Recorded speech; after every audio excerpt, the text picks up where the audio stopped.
আমরা যতই উচ্চশিক্ষিতা হই না কেন কিংবা বড়সড় চাকরি করি না কেন, সংসারে কাজকর্ম থেকে কিন্তু আমাদের রেহাই নেই। বাইরে তুমি সেজেগুজে যতই নায়িকা হয়ে থাকো না কেন, বাড়িতে এসে কিন্তু তোমাকে ঝিগড়ি কাজটা করতেই লাগবে। নিজের সংসারের কাজটা কে করবে বলুন তো? নিজেকেই করতে হবে। সংসারে এই কাজকর্ম থেকে তোমার কিন্তু কোনো রেহাই নেই।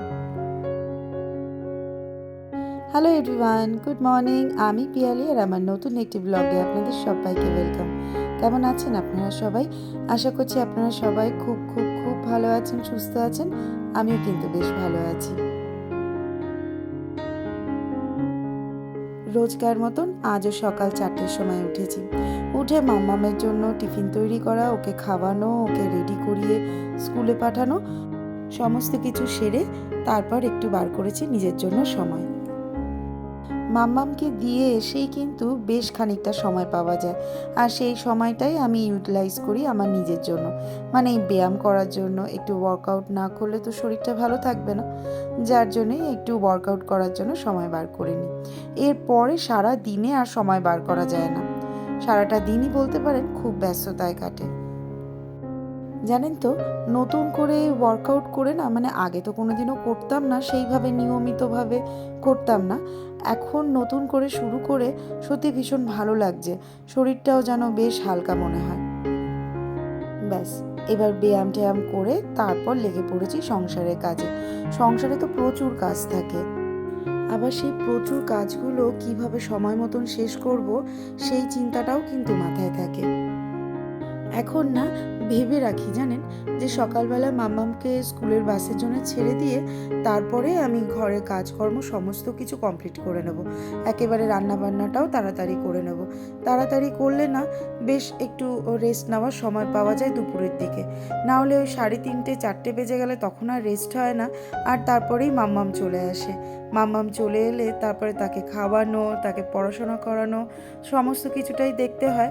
তাই ভাবলাম যে সকাল সকাল যদি আমি রান্নাটা সেরে ফেলি, তাহলে কিন্তু হাতে অনেকটা সময় পাওয়া যায়। আর রান্নাটা হচ্ছে সবথেকে বড় কাজ। রান্না আর দেখবেন ঠাকুরের পুজো, এই দুটো কাজ যদি হয়ে যায় তখন কিন্তু আর সেরকম বড় কোনো কাজ হাতে থাকে না। রান্নাটা বসানোর আগে ভাবলাম একটু ডাস্টিং, বিছানা গোছানো এগুলো সবটাই করে নিই। এই পাশের কাজগুলো হয়ে গেলে তাহলে টুক করে আমি রান্নাটা করে ফেলতে পারবো। আজকের আবার রান্নায় বেশ ঝামেলা আছে। বরের আবদার হয়েছে ফ্রাইড রাইস আর চিলি চিকেন খাবে। আসলে রোজ না একঘেয়ে আমি মাংস ঝোল কিংবা মাংস কষা খেতে খেতে আর ভালো লাগে না। তাই আজকে যখনই বরমশাই বলল যে আজকের একটু ফ্রাইড রাইস চিলি চিকেন কিংবা বিরিয়ানি চিকেন চাপ, যেটা তুমি করতে ইচ্ছা হয় তোমার, সেটা যদি করতে পারো খুব ভালো হয়। মাংস কষা কিংবা মাংসের ঝোল ভাত আর ভালো লাগছে না। আমিও এক পায়ে রাজি হয়ে গেলাম। মনে মনে ভাবলাম, দূর বাবা, আমারও আর ভালো লাগছে না এই একঘেয়েমি মাংসের ঝোল খেতে, বরঞ্চ একটু ভালো মন্দ কিছু রান্না করা যাক। পাপার আর মামামের জন্য তো মাংসের ঝোলটাই করতে হবে, মানে ওর জন্য মাংসের স্টুটা করে রাখবো। আর মাম্মাম তো সেই রাতে এসে খাবে, তাই ও যদি একটু ফ্রাইড রাইস খায় তাহলে খাবে, আর নাহলে স্টু দিয়ে খাবে। আসলে পাপানের জন্য আমাকে সেই স্টুটা রান্না করতেই লাগে, তাই ও যদি খেতে চায় খেতে পারে, যেটা খুশি। মাম্মাম এখন একটু বড় হওয়াতে বেশ খাবারের এখন আবদার করে, মা এটা করে দাও, মা ওটা করে দাও। যাই হোক, আমরাও তো একসময় আবদার করেছি বলুন আমাদের মার কাছে, যার জন্যই না ফেলতে পারি না। যখন যেটা বলে তখন সেটা করে দিয়ে দেওয়ার চেষ্টা করি। সবসময় বলবো না যে হ্যাঁ করেই দিই, চেষ্টা করি জানেন তো। যাই হোক, আর এক মুহূর্ত সময় নষ্ট করা যাবে না, তাই বসে পড়েছি ডাস্টিং করতে। ডাস্টিংটা করে বিছানা গুছিয়ে তারপর রান্নার দিকে যাব। মাসখানেক হলো কলকাতা থেকে ফিরে এসেছি, তবুও দেখুন মাসখানেকের মধ্যে আমার এই দরজাগুলো মোছাই হয়নি। তাই ভাবলাম আজকে যখন একটু ডাস্টিং করব ভাবছি, তাহলে সবার আগে দরজাগুলোই পরিষ্কার করি। দরজাগুলোর মাথায় দেখলাম আবার একটু ঝুলও পড়েছে। আগের দিনে দুটো ঘরের জানলা পরিষ্কার করেছি, আবার একটা ঘরের পড়ে রয়েছে, মানে এই বড় ঘরটা, মানে ড্রয়িং রুমের জানলাটা পরিষ্কার করা হয়নি। সেটা ভাবছি একেবারে যখন পর্দাগুলো খুলবো তখন পরিষ্কার করে নেব। পর্দাগুলোও হেভি নোংরা হয়েছে, সেগুলোও খোলা হয়নি, সেগুলো এখনও পরিষ্কার করা হয়নি। আসলে একদিনে তো সমস্ত কাজটা করা যায় না, প্রত্যেক দিন একটু একটু করে করলে তাহলে দেখবেন কাজটা অনেকটা হালকা মনে হয়, আর চট করে কিন্তু হয়েও যায়। আর যদি একদিনেই সমস্ত কাজ করতে চাই তখন মনে হয় ও বাবা এত কাজ কখন করব, তখন না টেনশন হয়ে যায়। যাই হোক, ওই জন্য ভেবেছি রোজ একটু একটু করে কাজ কমপ্লিট করব। পর্দাগুলো শনিবার রোববার ছাড়া খোলা হবে না। শনিবার রোববার হাতে একটু সময় পাওয়া যাবে, তাহলে জানলার গ্রিল ফিলগুলো আবার একটু পরিষ্কার করে নিয়ে পর্দাগুলো খুলে ফেলবো। সোম থেকে শুক্রতে একদমই সময় পাওয়া যায় না, তাই সেগুলো শনিবার রোববারের জন্য ফেলে রেখেছি। আবার আরেকটা কথা কি জানেন তো, আচ্ছা আপনাদের সাথে ওটা আমার শেয়ারও করা হয়নি। আমি জানেন তো নতুন একটা কাজ শুরু করেছি, বাড়িতে বসেই কাজটা করতে হয়, যার জন্য ওটার পেছনেও আমার সময় দিতে লাগে। আবার ইউটিউব রয়েছে, আবার সংসারে কাজকর্ম, ছেলে মেয়ের দেখাশোনা, তাদের পড়াশোনা, সমস্ত কিছুটাই দেখভাল করতে লাগে। তাই এখন না হাতে সময় প্রচুর কম পাওয়া যায়। বাড়িতে বসে যে কাজটা আমি করি সেই কাজটা সকাল 10টা থেকে মোটামুটি শুরু হয়, যার জন্যই সকাল 10টার আগেই আমার কাজগুলো মানে সংসারের কাজগুলো শেষ করে নিতে পারলে খুব ভালো হয়। তাহলে কি বলুন তো, তাড়াহুড়ো লাগে না, আবার এইদিকে যাব কোন দিকে যাব কোনটা করব সেই টেনশনটাও হয় না। সকাল এখন 8টাও বাজেনি, আর আমার ডাস্টিং কিন্তু প্রায় শেষের মুখে। তবে হ্যাঁ, সকাল 10টার মধ্যে সংসারের সমস্ত কাজ কিন্তু শেষ করা সম্ভব নয়। ভারী কাজগুলো আমি সকাল 10টার মধ্যেই শেষ করে ফেলি। মানে ধরুন রান্না বান্না করা, সেটা মোটামুটি 10টা সাড়ে 10টার মধ্যে আমি কমপ্লিট করার চেষ্টা করি। পুজোটা রেখে দিই, পুজোটা আমি আস্তে ধীরে সুস্থে পরে করি। আগে যেরকম সকালবেলায় পুজোটা করতাম, এখন আর সেই সময়টা পাই না।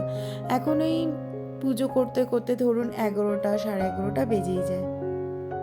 সকালের টিফিনটা তো একেবারে মাম্মামের টিফিন করার সময় করে ফেলি, আর পরে আর যাতে করতে না হয় তাই একেবারে তরকারিটা মাম্মামের সাথেই করে ফেলি। শুধু রুটিটুকু করার জন্য রেখে দিই, রুটিটা গরম গরম সন্তুকে ভেজে দিই, আমিও গরম গরম খেতে পারি। শুধু কি রান্না বান্না, শুধু কি ডাস্টিং করা, ঘর গোছানোই কাজ? না না, এই দেখুন না, রোজে কত জামা কাপড় বেরায়, রোজ জামা কাপড় ধোয়া হয় ওয়াশিং মেশিনে, রোজ মেলাও হয়, তবুও রোজ এত এত জামা কাপড় বেরোবে, সেগুলো মেলতেও তো কতটা টাইম লেগে যায় বলুন। এইগুলো তো আছেই, তার মাঝখানে আবার ছেলে মেয়ের খাওয়া দাওয়া, তাদেরকে খাওয়ানো, তাদেরকে স্নান করানো, তাদের দেখভাল করা। আবার যেহেতু আমার ছেলেটা একদমই ছোট, ছেলেটার সাথে একটু খেলাধুলা করা, সেটাও করতে লাগে। মানে আমি যে কতগুলো রোল প্লে করি তার আর ঠিক নেই। না না, ভুল বললাম, আমি একলা নয়, প্রত্যেকটা মেয়েই কিন্তু বিভিন্ন রকমের রোল প্লে করে। তবে কি জানেন তো, সকালে ওই 4টের সময় উঠে না কাজকর্ম করতে একদম আমার ইচ্ছা করে না। ব্যাঙ্গালোরের ওয়েদারটা এখন এতটাই ঠান্ডা যে কাজ করার কোনো ইচ্ছাই থাকে না। এই দেখুন, এই হচ্ছে আসল ওয়েদার, একদম মেঘলা ওয়েদার, ঝমঝমিয়ে যখন তখন বৃষ্টি পড়ছে, আর হচ্ছে একদম ঠান্ডা ওয়েদার। চলে এসেছি এবার বিছানা গোছাতে, বিছানা গুছিয়ে এইবার সোজা রান্নার দিকে যাব। এতদূর যারা আমার ভিডিওটা দেখছেন আর মনে করছেন যে আমার ভিডিওটা ভালো লাগছে, তাদেরকে বলবো অবশ্যই কিন্তু ভিডিওটা লাইক করতে একদম ভুলবেন না। আর যদি নতুন বন্ধু হয়ে থাকেন তাহলে চ্যানেলটাকে সাবস্ক্রাইব করে আমার পাশে থাকবেন, আর পাশে থাকা বেল বাটনটা কিন্তু প্রেস করতে ভুলবেন না। পাশে থাকা বেল বাটনটায় প্রেস করে রাখলে আমি যখনই ভিডিও দেব তখনই সবার প্রথমে আপনাদের কাছে পৌঁছে যাবে। সকাল সকাল বিছানাটা গুছিয়ে ফেললাম, এবার সন্তু যখন ইচ্ছা মিটিংয়ে বসে পড়বে। মাসের শেষের দিকে সন্তু বাড়ি থেকেই কাজ করে, মানে এই ধরুন ওয়ার্ক ফ্রম হোম করলে ওকে একটা ঘর পুরো ছেড়ে দিতে লাগে, তাই এই ঘরটা ওকে ছেড়ে দিই, এই ঘরের মধ্যেও বসে মিটিং করে, আর আমি আমার ছেলে নিয়ে বাকি ঘরে থাকি। আর এই যে দেখুন, ফ্রাইড রাইস চিলি চিকেন কিন্তু আমার রান্না হয়ে গেছে।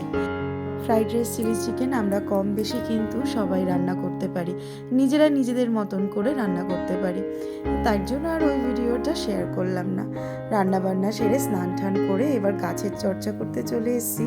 নিজের শরীর চর্চা করলে শুধু হবে বলুন, গাছেরও তো যত্ন করতে লাগবে, তাই গাছের যত্ন করে পুজো টুজো দিয়ে নিচ্ছি, এইবার খেতে বসে যাব। আজকের ব্লগটা তাহলে আমি এখানেই শেষ করছি। সবাই ভালো থাকবেন, সুস্থ থাকবেন, আমি চলে আসবো নতুন একটা ব্লগ নিয়ে। পুজো সেরে খাওয়া দাওয়া করে নেব, দেখা হবে খুব শিগগিরই নতুন আরেকটা ব্লগে।